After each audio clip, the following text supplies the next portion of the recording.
Bora, meus amigos! Cara, tô aqui com esse cara que eu conheci no fórum do ano passado. A gente virou aí um grande amigo nessa relação de um ano.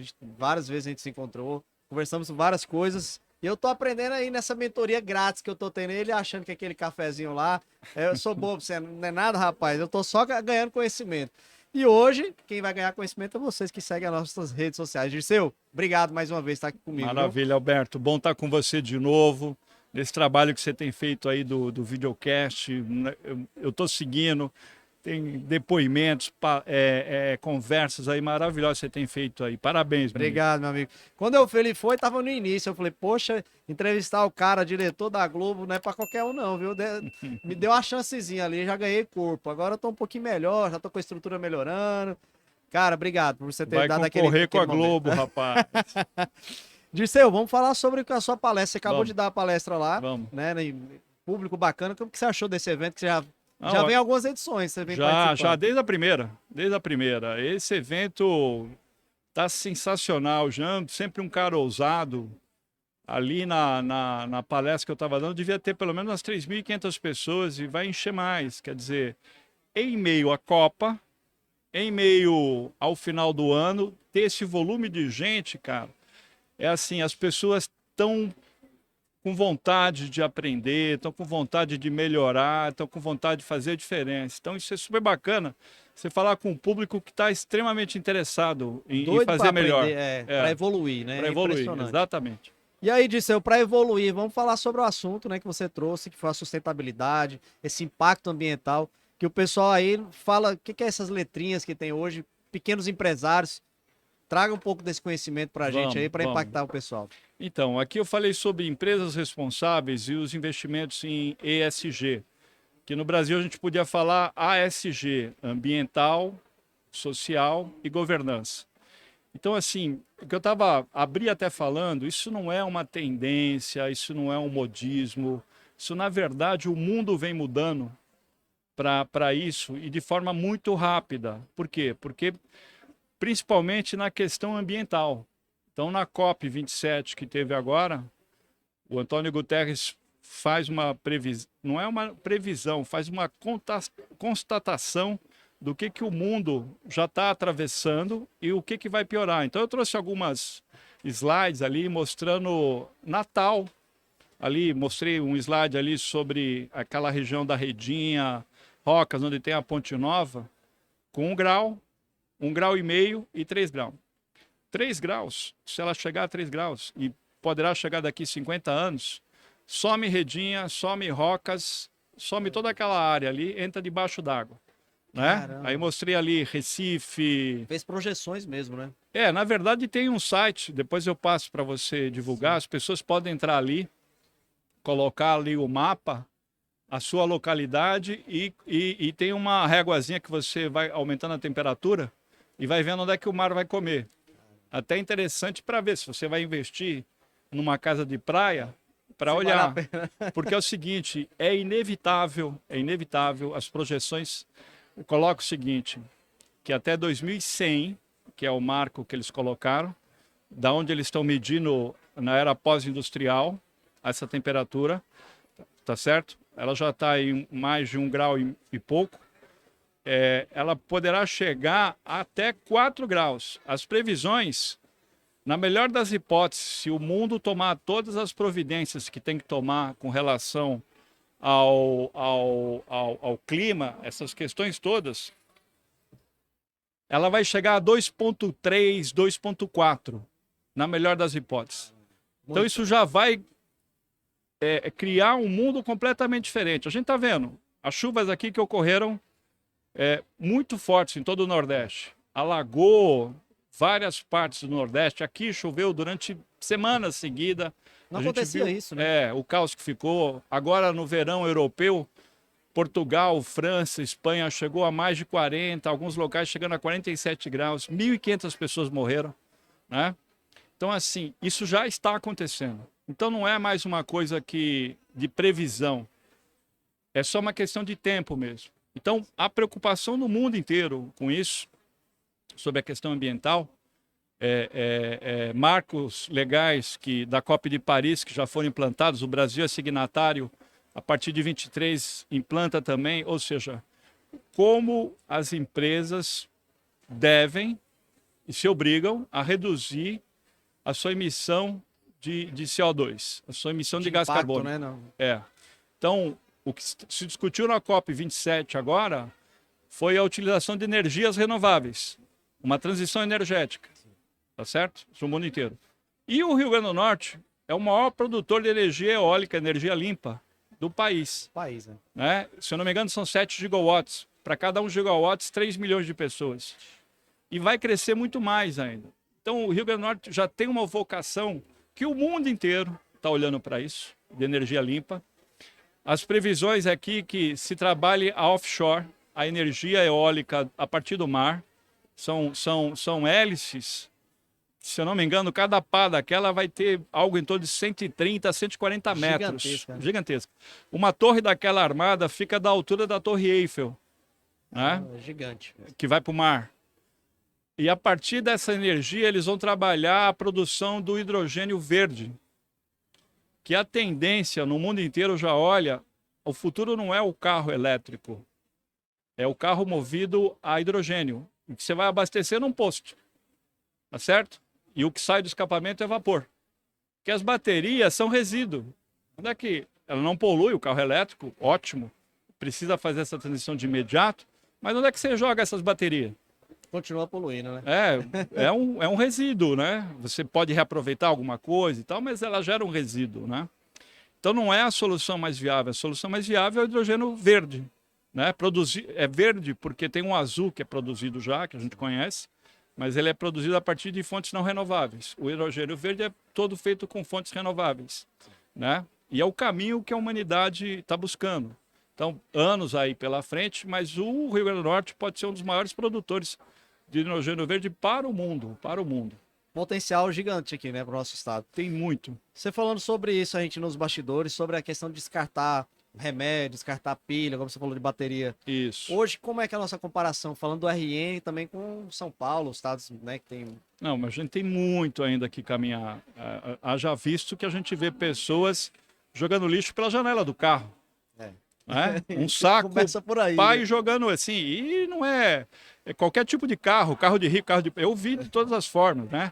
Entulho, o cara tá fazendo uma reforma em casa, contrata um carroceiro, o cara joga 3 quadras para frente, num terreno, três aí os vizinhos acham que aquilo virou um novo lixão e começam a jogar coisa ali e fica assim mesmo. Aí eu perguntei para algumas pessoas, não, mas sempre foi assim. Não é. A gente precisa primeiro de conscientização. O que significa essa atitude para Natal? A gente fala de uma questão de educação, né? Mas tem implicações, as enchentes que dão aqui, entope as galerias, as bocas de lobo, por lixo jogado por eles mesmos. Né? Então não adianta fazer saneamento, fazer aquele esgotamento, aqueles tubos todos, todo mundo joga lixo, entope, enche d'água. Né? Então assim, quem mais se prejudica com as questões do resíduo é a própria população que joga. Então, você está falando do resíduo. A gente está com um projeto no CDL, deve viabilizar a partir do ano que vem, junto com a eCycle, uma empresa de São Paulo. Eles têm um site que fala sobre resíduos, fala sobre a questão da sustentabilidade do meio ambiente. Gente com muita capacidade escreve ali, tanto é que aquelas matérias são utilizadas por professores e tal, eles são muito responsáveis. Então, eles falam sobre o que significa cada um daqueles resíduos. E tem lá, isso que a gente vai trazer para cá, aonde descartar. Então, você clica lá onde descartar e aparece 120 ou 130 resíduos diferentes que não deve ser jogado no lixo. Lixo comum, né? E aí tem lá pilha comum. Você coloca lá pilha, maravilha, bota o seu CEP. Botou o seu CEP, já aparece no site ali o ecoponto, o lugar mais próximo que você pode descartar. Tá certo? Aqui em Natal, me parece que já tem 56 ecopontos. A quantidade até interessante, né? Então, pensei que tinha menos. Né? Pilha já tem um lugar para descartar aqui. Né? A ideia nossa é ampliar isso para toda a Grande Natal, começar por Natal, ampliar para toda a Grande Natal, trabalhar mais postos, mas principalmente conscientizar A população, a né? população de que isso tem um lugar certo para ser jogado fora, né? Por exemplo, equipamento de informática, celular, essas coisas todas, a Miranda, que é do meu amigo, você pode levar para lá que ele dá o Ele descarte. faz essa campanha há muito tempo já, né? Ele dá o descarte, né? Então, assim, o que não pode é jogar no lixo. No lixo só pode ir o orgânico, basicamente. Plástico, por exemplo, que a gente descarta, acho que são 5 tipos de plástico, dos quais 2 não são recicláveis, 3 são. Sim. Então a gente olha esses copinhos de água aqui, tá lá a marquinha de reciclável, mas ele vai para reciclagem de fato, Não vai. né? O que vai aqui Ele para vai junto com tudo, né? Você o joga... que vai para reciclagem aqui, por exemplo, são latas de alumínio. 99% das latas de alumínio aqui do Brasil, elas retornam, vão para reciclagem. Teve até um episódio no Jornal Nacional, o William Bonner abrindo, o cara falou, pô, o cara tá tomando uma cerveja, aí ele falou, não, é água, né? E aquela embalagem do alumínio para água, em tese, seria uma embalagem bastante reciclável do que um copo plástico, né? Então, assim, se a gente for olhar, tem todas lá, nesse site que a gente vai colocar, o que cada um daqueles lixo, aquele resíduo, causa para a natureza e como é que você pode contribuir dando uma destinação correta para ele. Como é que o pequeno empreendedor ele pode ter um caminho para esse futuro, né? Que é ter a responsabilidade ambiental.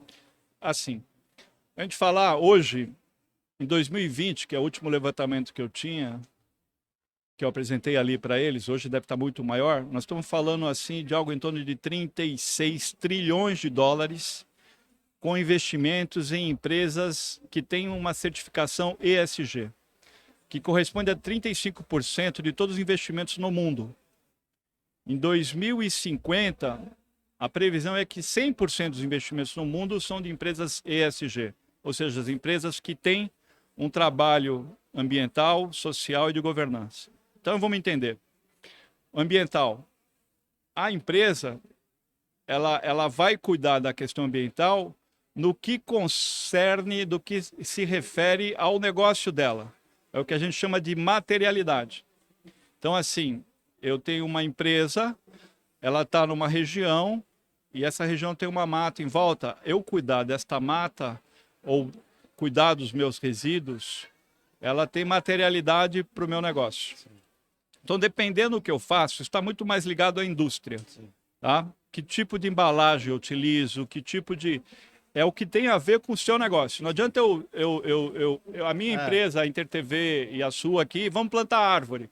Não tem a ver. Não tem a ver, não faz sentido. Não é material para o seu negócio. Ela tem que estar ligada ao seu core business, ligada ao seu negócio. E outra, ela tem que se conectar ao resultado da sua empresa. Não é você tirar dinheiro do caixa e investir nisso. É transformar esse trabalho de sustentabilidade ambiental ou social em resultado. Por exemplo, uma pequena empresa, desculpa interromper, plástico que faz a embalagem, né? Comércio tem muito, né? Isso. Essa questão de embalagem é uma coisa que está no comércio constantemente. Talvez seria uma solução, Isso. o cara tá ali impactando melhor uma questão ambiente e economizando, né? Que muitas vezes dá para fazer isso. Então, isso tem a ver diretamente, em primeiro lugar, com a reputação. Porque a gente olha hoje, com essa questão ambiental, com essa questão da pandemia, principalmente os mais jovens, mas, na verdade, 72% da população, dos consumidores no Brasil, se ligam nessas questões. Então, uma empresa que polui, uma empresa que discrimina a mulher, que discrimina a raça, que discrimina a opção sexual, por exemplo, ela cai na internet, ela cai numa rede social e ela vai ser cancelada, como a gente já viu isso. Muitas vezes. Muitas vezes, né? Essa onda que o Brasil atravessou, muitas empresas foram canceladas. E para recuperar uma marca, meu amigo, você tem um trabalho lá que você fala sobre reputação, sobre como é que eu transformo uma marca. É muito difícil. Agora, para cancelar uma marca, é muito fácil. Então, as pequenas empresas têm que se ligar nessas questões, porque é a nova ordem no mundo. As pessoas estão se ligando nisso. 78% dos consumidores do Brasil se ligam nisso.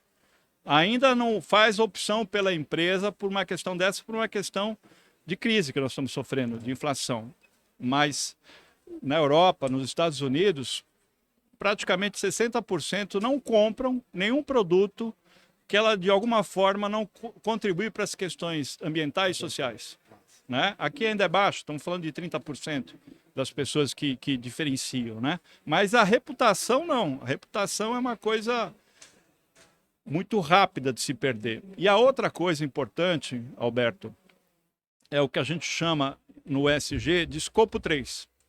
Então, escopo 1 é quando a empresa decide trabalhar as questões do ESG, as questões ambientais, sociais e de governança.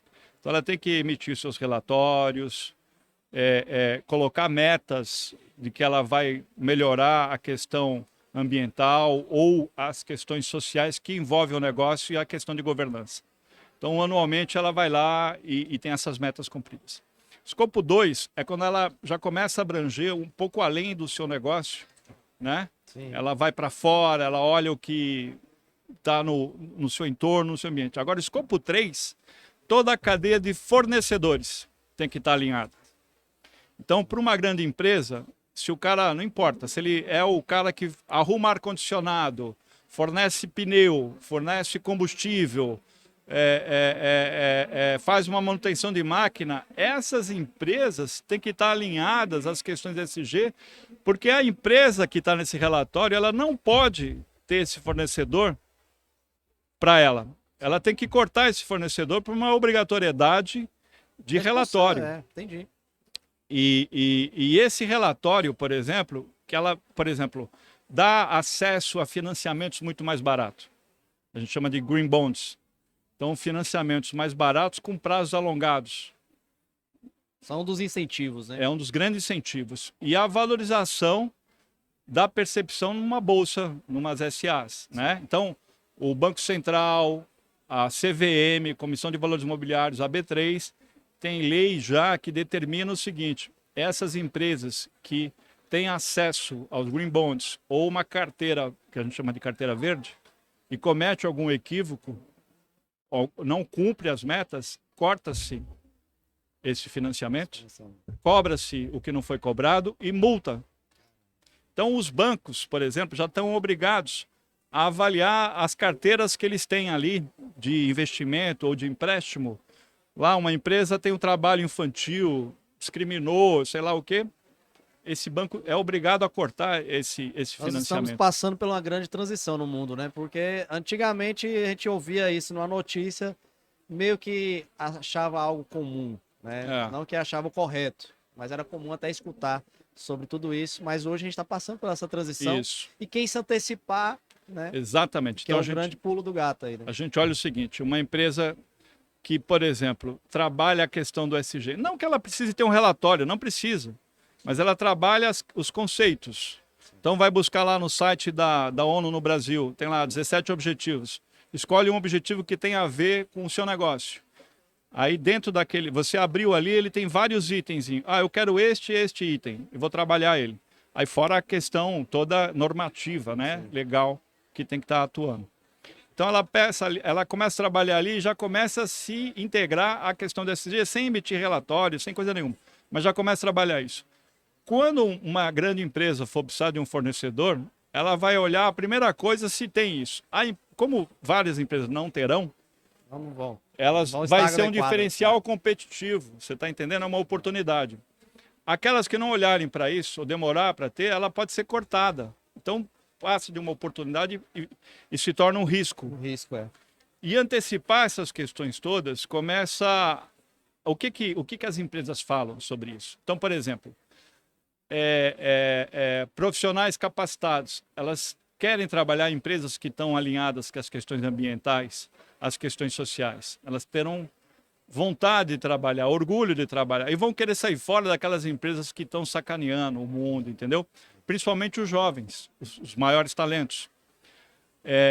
A questão da diversidade, ter a diversidade dentro da empresa, é olhar para o mundo de uma forma mais real. Então, imagina, nós estamos lá sentados definindo uma estratégia de marketing. 3 cara branco de 30 anos de idade falando sobre uma estratégia de marketing. Pô, não tem uma mulher ali, não tem um negro ali, não tem... São Como é outros que... olhares, né? É, São porque é outras diferente. percepções, Exato. experiências de tudo. Você tem um olhar mais diverso. Isso já está comprovado. As empresas que adotam diversidade, e não é uma abertura apenas nos cargos mais baixos. Nos cargos mais altos, elas têm um índice de lucratividade, têm um EBITDA muito superior à média das empresas. Que não tem isso. Isso é interessante que antes mesmo já vem aprovando isso. Agora tem muitas empresas que o líder ele faz contratar pessoas muito parecidas com ele, né? Exato. Acho que isso hoje a gente enxerga muito essa naturalidade do mercado que já era para ter acabado, né? Você vê, vai entrar numa empresa, o líder lá, o cara contrata a pessoa pela mesmo jeito de ser, talvez a mesma igreja, onde ele anda e tudo. Isso. E aí você tem uma empresa que não vai funcionar, né? Com uma visão limitada. Visão totalmente limitada, né? Então a gente pensa assim, o nível de competitividade que a internet trouxe para todo mundo, vamos imaginar, você tinha lá o seu concorrente na esquina, naquela quadra ali, mas quando você entra na internet, você tem o mundo inteiro, né? E as pessoas, além de ter o mundo inteiro concorrendo, as pessoas têm acesso à informação. Acesso à informação torna o consumidor muito mais exigente. Ele sabe o que é bom e o que não é bom. Ele sabe o que é sacanagem e não é sacanagem. Entendeu? Agora, assim, por que a gente tem esse movimento aqui um pouco mais lento aqui em Natal, por exemplo? Porque a competitividade é menor. Se você olhar para São Paulo, você tem uma competitividade imensa. E aí, se você não trabalhar para manter o seu cliente, para manter o seu share de mercado, você vai perder. Né? Agora, o que eu estou alertando aqui nesse evento?